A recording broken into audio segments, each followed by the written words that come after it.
حضرت علی رضی اللہ تعالی عنہ نے ارشاد فرمایا، ان 3 گھروں میں اپنی بیٹی کا رشتہ مت کرنا ورنہ آپ کی بیٹی مر جائے گی، اس کی زندگی برباد ہو جائے گی۔ ان 3 گھروں میں رشتہ کبھی مت کرنا۔ بسم اللہ الرحمن الرحیم۔ شروع کرتا ہوں اللہ کے نام سے جو بڑا مہربان نہایت رحم کرنے والا ہے۔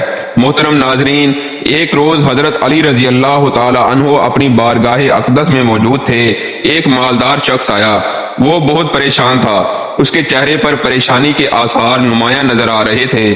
اس نے حضرت علی رضی اللہ تعالی عنہ کی بارگاہ اقدس میں عرض کی، اے امیر المومنین، میں بہت پریشان ہوں، میری پریشانی آپ ہی دور فرما سکتے ہیں۔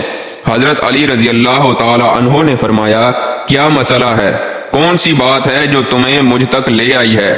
اس مالدار شخص نے عرض کی، اے امیر المومنین، میں اپنی پیاری بیٹی کا رشتہ کرنا چاہتا ہوں۔ ڈر جاتا ہوں کہ میری بیٹی کہیں دکھ اور تکلیف اور پریشانیوں میں مبتلا نہ ہو جائے۔ میری بیوی اور میں صلاح باہم کر کے آپ کے پاس آپ کی خدمت اقدس میں حاضر ہوا ہوں۔ مجھے کوئی ایسا گھرانہ بتائیں جہاں میری بیٹی کا گھر آباد رہے اور ہمیشہ ہمیشہ کے لیے خوش رہے، اور ہم اپنی پیاری بیٹی کا گھر ہنستا بستا دیکھ کر ہمیشہ خوش رہیں۔ اس مالدار کی ہر بات میں وزن تھا، اسی لیے حضرت علی رضی اللہ تعالی عنہ نے فرمایا، اپنی بیٹی کا رشتہ کرتے وقت صرف 3 چیزوں کا خیال رکھنا ہے۔ آپ کی بیٹی کا گھر ہمیشہ آباد رہے گا، اس کو اپنا گھر جنت محسوس ہوگا۔ آپ رضی اللہ تعالی عنہ نے فرمایا، باپ کے گھر میں بیٹی تو ملکہ ہوتی ہے اور باپ اسی کے لیے تو فکر مند ہوتا ہے۔ جب بیٹیاں باپ کے گھر میں جوان ہو جاتی ہیں، باپ کو اپنے گھر کی 4 دیواریں چھوٹی لگنے لگتی ہیں تاکہ اس کی بیٹی کو کبھی بھی گرم ہوا بھی چھو کر نہ گزرے۔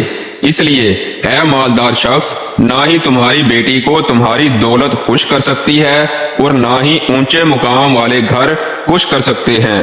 اس لیے جب بھی اپنی لاڈلی پیاری بیٹی کا رشتہ کرنے لگو، صرف 3 چیزوں کا خیال کر لینا، آپ کی بیٹی کا گھر آباد ہو جائے گا، وہ بہت خوش رہے گی۔ مالدار شخص نے عرض کیا، امیر المومنین رضی اللہ تعالی عنہ، وہ کون سی 3 ایسی چیزیں ہیں یا کون سے ایسے عمل ہیں جن پر عمل کر کے ہم اپنی بیٹی کا رشتہ کریں؟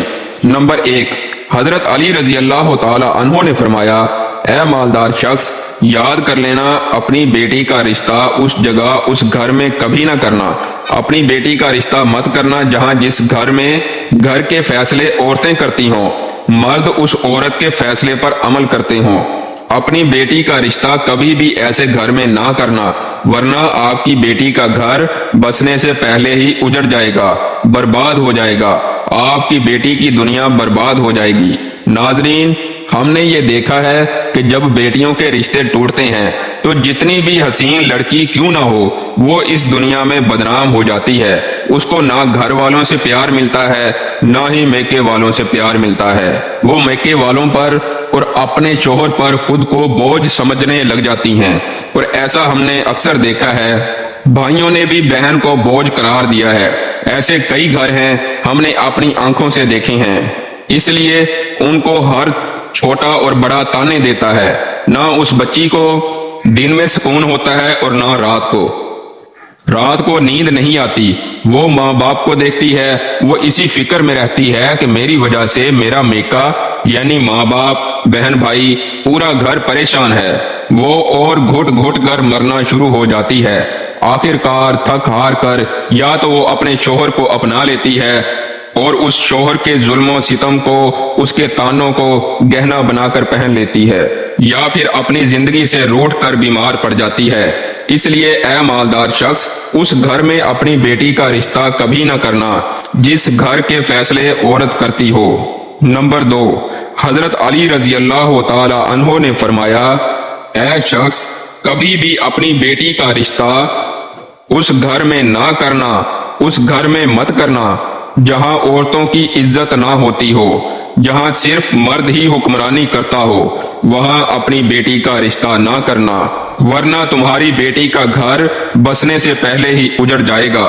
ناظرین، ہم نے اپنے ارد گرد کہیں نہ کہیں ضرور دیکھا اور سنا ہے، ایسے گھر بھی ہیں جو عورت کو اپنے جوتی کی نوک پر رکھتے ہیں، حالانکہ اللہ تعالیٰ کے پیارے نبی، ہمارے پیارے نبی حضرت محمد صلی اللہ علیہ وسلم نے فرمایا کہ جیسا تم کھاؤ اپنی بیوی کو ویسا ہی کھلاؤ، جیسا تم پہنو ویسا ہی اپنی بیوی کو پہناؤ۔ لیکن ایسے گھر بھی ہیں جو صرف خود کو اول سمجھتے ہیں اور اپنی بیوی کو خاطر میں ہی نہیں لاتے۔ ایسے شخص بھی ہیں جو اپنی بیوی پر ظلم و ستم کر کے خوش ہوتے ہیں اور کہتے ہیں ہم نے اپنی برادری میں اپنا نام اونچا کر لیا ہے، حالانکہ وہ اپنا نقصان کر رہے ہیں، کیونکہ میرے حضور اقدس صلی اللہ علیہ وسلم کی سنت پر وہ عمل پیرا نہیں ہوئے اور اپنے لیے عذابوں کا گڑھا کھود رہے ہیں۔ اس لیے اے شخص، اپنی بیٹی کا رشتہ اس جگہ پر مت کرنا جہاں عورتوں کی عزت نہ ہوتی ہو۔ حضرت علی رضی اللہ تعالی عنہ نے فرمایا، اپنی بیٹی کا رشتہ اس جگہ پر کرنا جہاں اس کا خاوند اپنی بیوی کے ساتھ نرمی، خوش خلقی اور حسن و سلوک کے ساتھ پیش آئے، جو اپنی بیوی کے حقوق ادا کرنے میں کسی قسم کی غفلت اور کوتاہی نہ کرے، جو اپنی بیوی کا اس طرح ہو کر رہے کہ کسی اجنبی عورت پر نگاہ نہ ڈالے، جو اپنی بیوی کو اپنے عیش و عشرت میں برابر کا شریک سمجھے، جو اپنی بیوی پر بھی ظلم و ستم اور کسی قسم کی بے جا زیادتی نہ کرے، جو اپنی بیوی کی خوبیوں پر نظر رکھے اور معمولی غلطیوں کو نظر انداز کرے، جو اپنی بیوی کی مصیبتوں اور بیماری اور رنج و غم میں دلجوئی، تیمارداری اور وفاداری کا ثبوت دے، جو اپنی بیوی کو پردہ میں رکھ کر عزت و آبرو کی حفاظت کرے، جو اپنی بیوی کو ذلت و رسوائی سے بچائے رکھے، جو اپنی بیوی کو دیانتداری اور دینداری کی تاکید کرتا رہے اور شریعت کی راہ پر چلائے، جو اپنی بیوی کے اخراجات میں کنجوسی نہ کرے، جو اپنی بیوی پر اس طرح کنٹرول رکھے کہ وہ کسی برائی کی طرف رخ بھی نہ کر سکے۔ نمبر 3، حضرت علی رضی اللہ تعالی عنہ نے فرمایا، اے مالدار شخص، تیسری بات، تیسرا عمل، اپنی بیٹی کا رشتہ اس جگہ پر مت کرنا جہاں ان کے کنبہ یعنی ان کے خاندان میں طلاق بہت زیادہ ہو۔ وہ گھرانہ جتنا بھی امیر ہو، خواہ ان کے پاس ہزاروں اونٹ کی کتاریں ہی کیوں نہ ہوں، اپنی بیٹی کا رشتہ اس خاندان میں، اس گھرانے میں، اس گھر میں کبھی نہ کرنا جہاں عورتوں کو طلاق دینے کا رواج بہت زیادہ ہو، حالانکہ ایسے لوگ اللہ تعالیٰ کی پکڑ میں آتے ہیں۔ میرے اللہ تعالیٰ کا ارشاد مبارکہ ہے، طلاق دینا بدترین عمل ہے، کیونکہ یہ عمل شیطان کو بہت پسند ہے۔ اللہ تبارک و تعالیٰ طلاق کے لفظ پر اور طلاق دینے والے پر بہت غضبناک ہو جاتے ہیں۔ ناظرین، آپ خود سوچئے، جس عمل پر پروردگار عالم غضبناک ہو جاتے ہیں، وہ انسان اس دنیا میں ذلیل و خوار ہوگا اور آخرت میں بھی رسوا ہوگا، بلکہ وہ تو خوار ہو گیا سمجھو۔ اس لیے اے شخص، ان 3 چیزوں پر عمل کرو اور اپنی بیٹی کا رشتہ کہیں کر دو، کیونکہ یہ سنت عمل ہے اور آپ کی بیٹی ہمیشہ خوش رہے گی اور آپ کو بھی دعائیں دے گی۔ وہ مالدار شخص آیا تو مایوس ہو کر تھا، لیکن حضرت علی رضی اللہ تعالی عنہ نے ان کے ذہن کے سارے فطور ختم کر دیے اور ہمیں بھی سمجھا دیا کہ اپنی بیٹیوں کے گھر کیسے پسند کرنے ہیں۔ ناظرین گرامی، ہماری اللہ تعالیٰ سے دعا ہے میری تمام بہنیں اور بیٹیوں کو اللہ تعالیٰ ان کے گھروں میں عزت والی زندگی عطا فرمائے اور ہمیشہ کے لیے ان کے سروں پر اپنی رحمت کا سایہ برقرار رکھے اور خوش رہیں۔ اللہ پاک سے دعا ہے کہ اللہ پاک ہمیں ان تمام باتوں کو سننے، سمجھنے اور ان پر عمل کرنے کی توفیق عطا فرمائے، آمین ثم آمین۔ ناظرین، اگر آج کی ویڈیو پسند آئی ہو تو ویڈیو کو لائک کر دیں اور ہمارے چینل کو سبسکرائب کر دیں۔ شکریہ۔